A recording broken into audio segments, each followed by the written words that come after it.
Germany has long refused to send its most potent weapons to countries in conflict, a byproduct of its legacy of starting World War II and World War I. The article says that has included prohibiting the export of its Leopard 2 tanks to Ukraine, even those that have been sold to other armies. So I think they estimate there's like 2,000 of these tanks in Europe, between 13 countries. And just because you bought a tank from Germany, it doesn't mean you can give the tank to somebody else, right? So in arms exports, the licenses are explicitly for use by the client, okay? Just because Poland has Leopard 2 tanks doesn't mean they can just give them to Ukraine. Practically, literally, I guess they could, but they never get any new ones from Germany, right? So you have countries in Europe that are saying, okay, well, if Germany won't give the Leopard 2 tanks to Ukraine, we'll give them. We'll give them from our own stockpile. No, it doesn't work like that. They must get permission from Germany.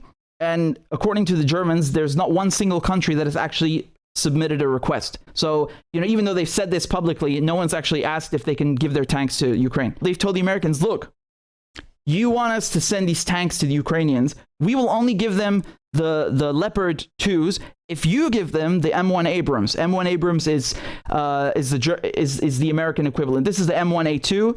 Okay, so that's the American main battle tank, and this is the Leopard 2, the German one, right?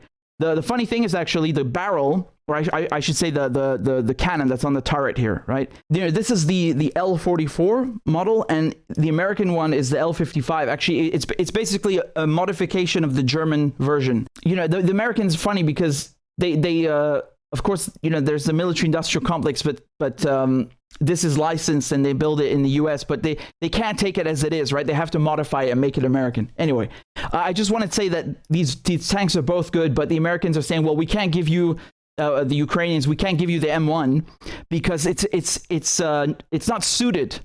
It's not suited for your applications. A Pentagon spokeswoman told reporters that it just doesn't make sense to provide Ukraine with Abrams tanks at this moment because they use jet fuel and are difficult to maintain.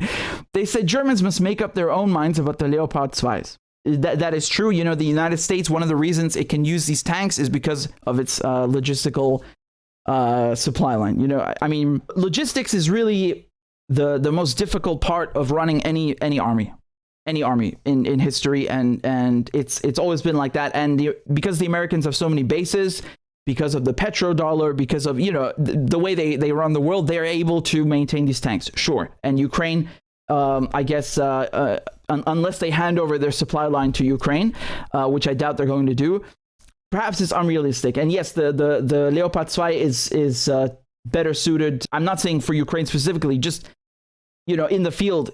It's probably a better tank all around.